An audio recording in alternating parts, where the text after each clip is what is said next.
My name is Nellie, and for as long as I can remember, I've been the afterthought in my family. Growing up, it was always about my younger sister, Emma, the golden child, the shining star, the one who could do no wrong. Emma was the daughter my parents had always dreamed of having. Me? I was the awkward one, the bookworm, the girl who'd rather solve math problems than socialize at parties. Don't get me wrong, I loved learning and was good at it, but in a family that valued charm over intellect, I might as well have been invisible. I remember one particular day when I was 12 and Emma was 10. We were at a family barbecue, and I had just won a regional spelling bee. I was bursting to share the news with anyone who'd listen. Mom, Dad, guess what? I ran up to them, certificate in hand. I won the spelling bee. My mother glanced at me, her eyes quickly darting back to Emma, who was doing cartwheels on the lawn. That's nice, dear, she said distractedly. Emma, sweetie, be careful. You might get grass stains on your new dress.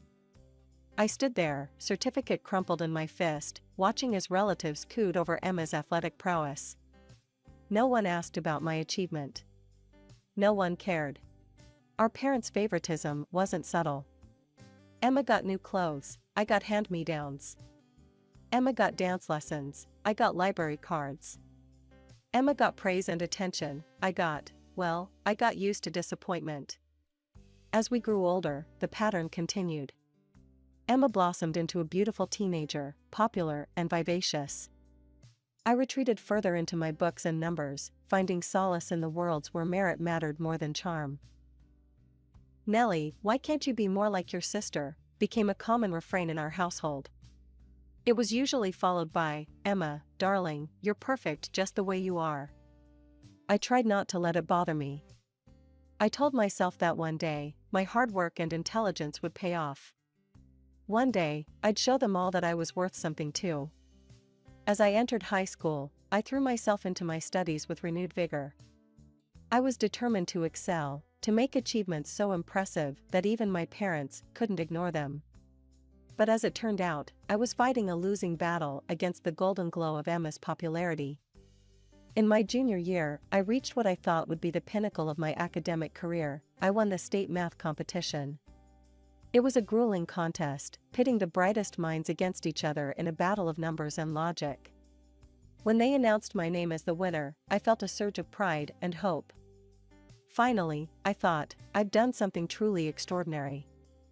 I rushed home that day, trophy in hand, eager to share the news with my family. But as I burst through the door, I was met with the usual scene, my parents hovering around Emma, who was trying on a new costume. Mom, Dad, guess what? I said, breathless with excitement. I won the state math competition. My mother glanced up, a distracted smile on her face. Oh, that's nice, dear. Emma, honey, turn around. Let's see how it looks from the back. My father didn't even look up from adjusting Emma's costume. Good job, Nellie. Emma, are you sure this is the right size? It seems a bit tight around the shoulders. I stood there, trophy in hand, feeling utterly deflated. But, it's the state competition. I beat out hundreds of other students. That's great, sweetie, my mother said, not really listening. Emma has a big performance this weekend. We need to make sure everything's perfect. And just like that, my moment of triumph was overshadowed once again by Emma's latest endeavor. I retreated to my room, placing the trophy on my desk where it gathered dust, unnoticed by anyone but me. When it came time for college applications, I poured my heart and soul into every essay, every form. I was determined to get into the best school possible, to prove once and for all that I was worth something. The day the acceptance letters arrived was one I'll never forget. I'd been accepted to a prestigious university with a full scholarship to study financial analysis. My hand shook as I read the letter, tears of joy and relief streaming down my face. I found my parents in the living room, Emma sprawled across the couch between them. I got in, I said, my voice trembling with emotion. Full scholarship to study financial analysis at.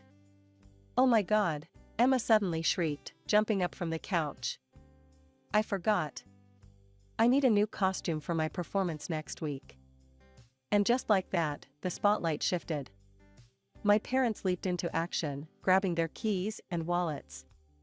I stood in the empty living room, acceptance letter clutched in my hand, listening to the sound of the car pulling out of the driveway. They didn't come back until late that night, arms laden with bags full of Emma's new costume and accessories. My acceptance? It was never mentioned again. As I threw myself into my studies at university, Emma's life took a different turn. She enrolled in the local community college, more focused on her social life than her academic pursuits.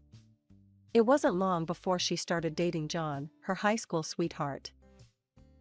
I immersed myself in the world of financial analytics, finding a sense of purpose and validation I'd never experienced before. For once, my intelligence and work ethic were recognized and appreciated. I made a few close friends who shared my passion for numbers and analysis. It felt like I was finally where I belonged. Meanwhile, back home, Emma's life was progressing exactly as our parents had always dreamed. She married John right after graduating from college, in a lavish ceremony that my parents spared no expense for. I stood by as a bridesmaid, feeling like an outsider in my own family once again.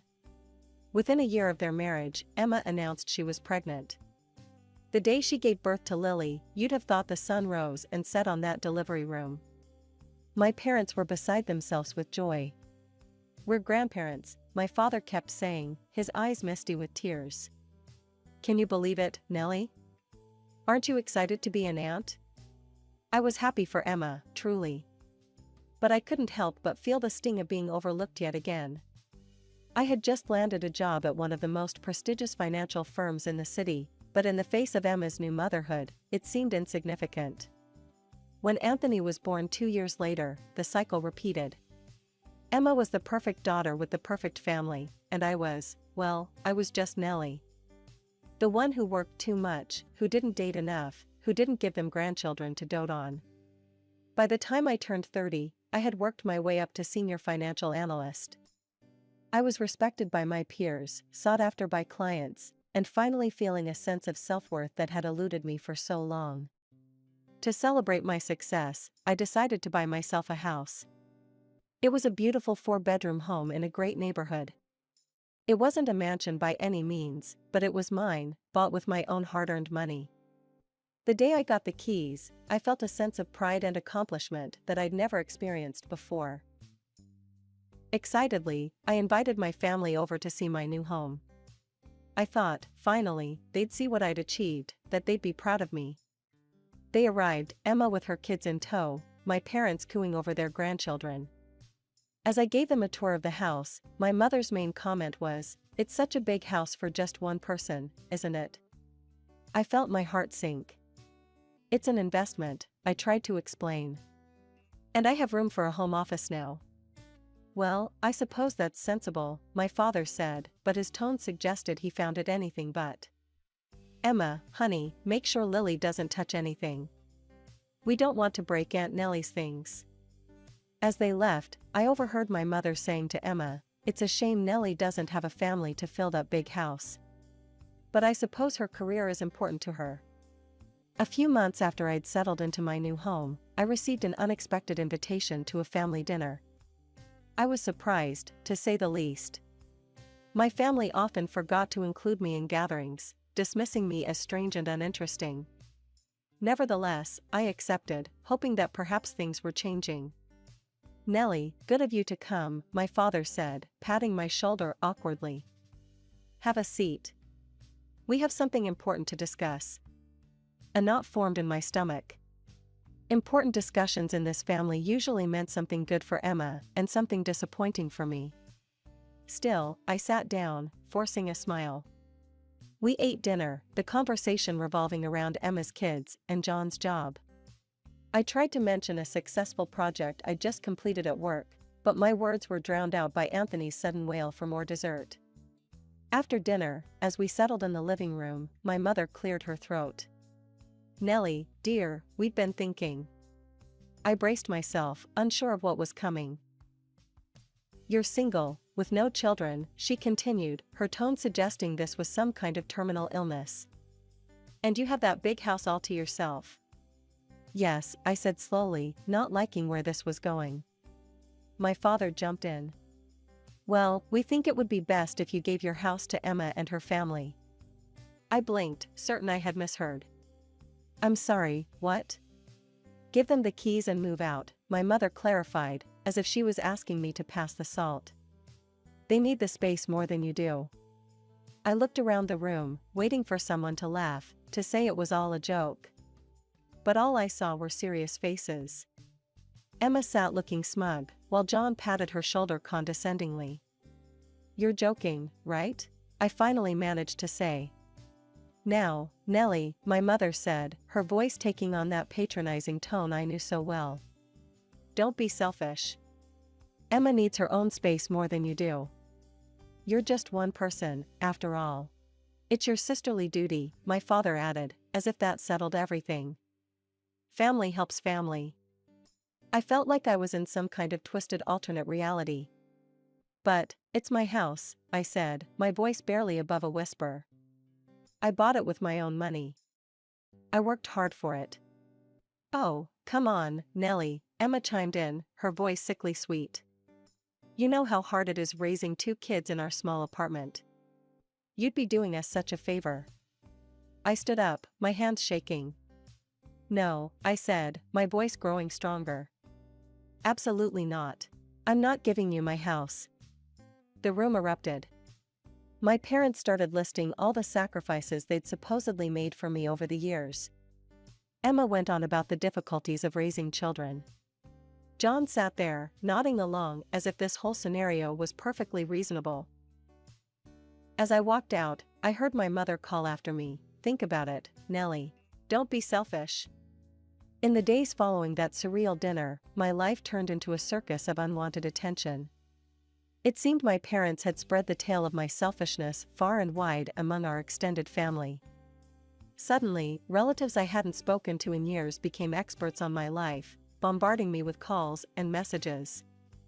One afternoon, I picked up a call from my great-aunt Mildred, a woman I hadn't seen since I was a teenager.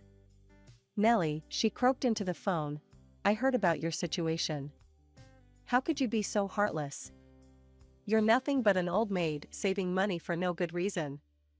The next day, my cousin Mike, whom I barely knew, sent me a text. Hey Nellie, heard you're being difficult. Why don't you just move to a remote island and live as a hermit?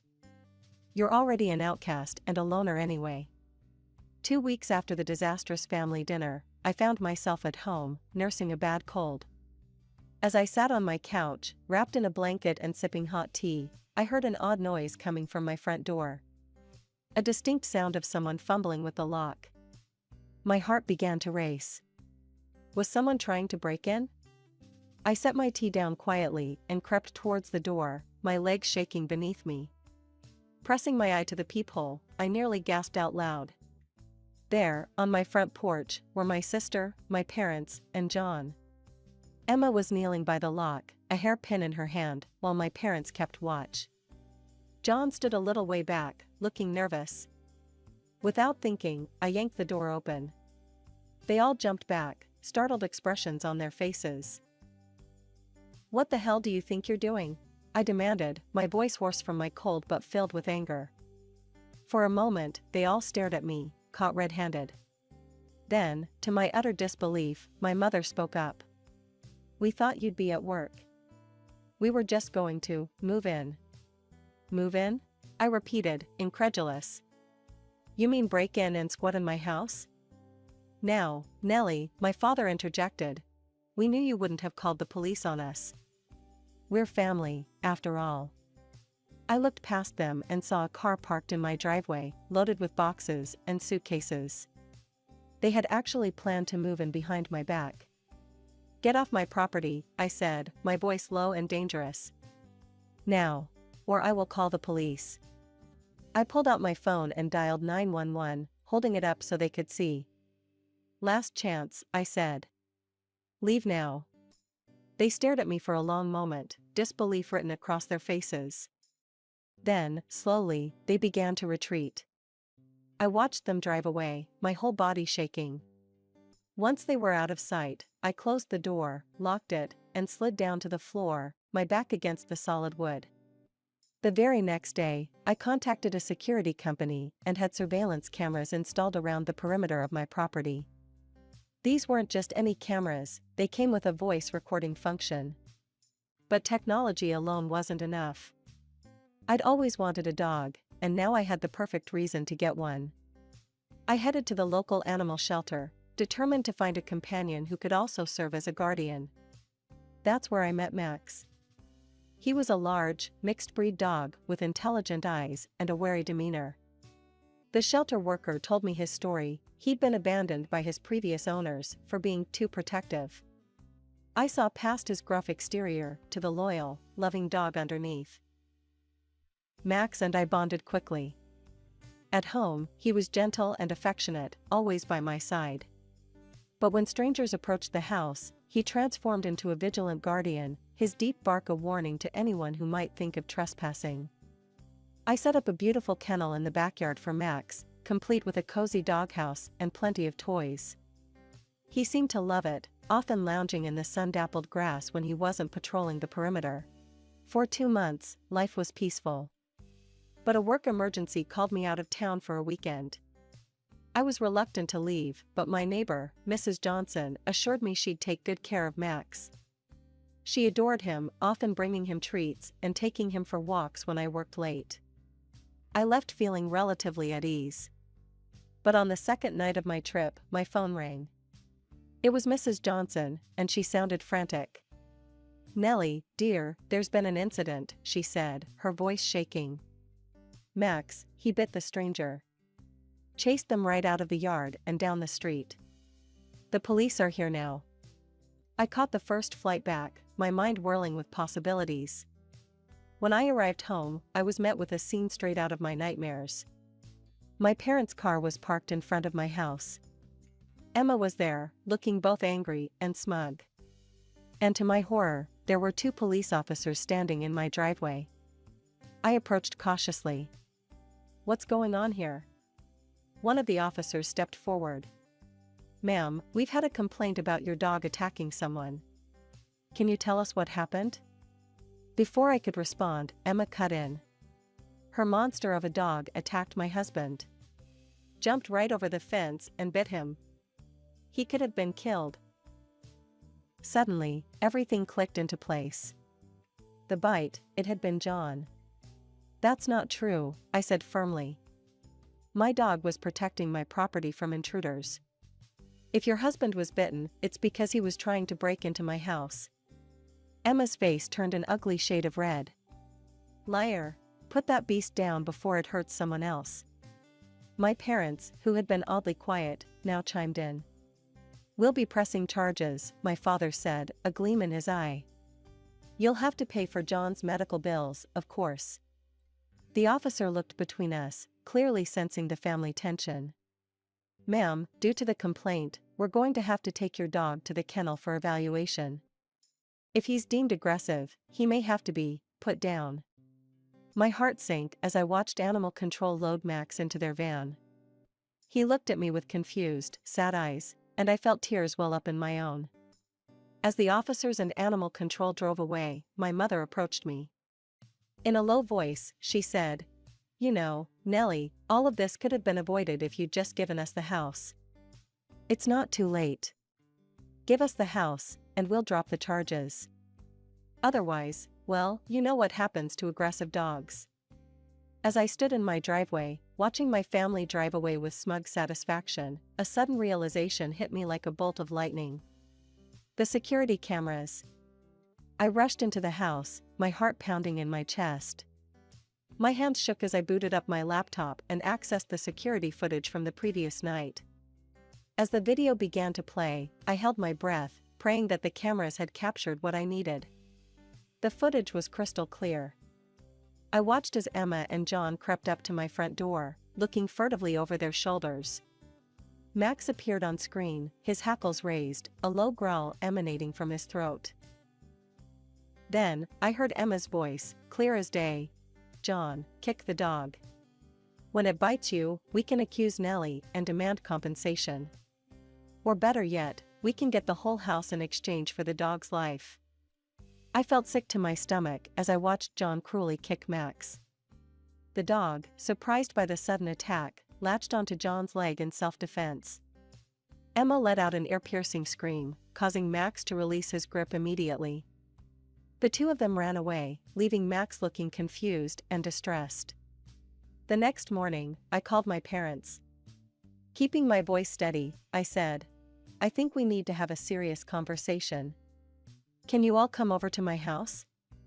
There was a pause on the other end of the line. Then, my mother's voice, sickly sweet, "Of course, dear. We'll be right over." An hour later, they all arrived, my parents, Emma, and John, his leg conspicuously bandaged. As they filed into my living room, I could see the triumph in their eyes. They thought they had won. Emma immediately began to wander around the room, pointing at various items. "We'll need to get rid of this ugly lamp," she said, her voice dripping with disdain. "And this couch simply won't do. We'll replace it with something more family-friendly." I bit my tongue, letting her continue her presumptuous tour of my home. Finally, I cleared my throat. "Before we discuss anything," I said, my voice calm despite the anger boiling inside me, "I think you should watch something." I gestured towards the large TV mounted on the wall. "Please, have a seat. All of you." Confusion flickered across their faces, but they complied, settling onto the couch. Emma perched on the armrest, a look of irritation on her face. As the security footage played on the screen, I watched the color drain from my family's faces.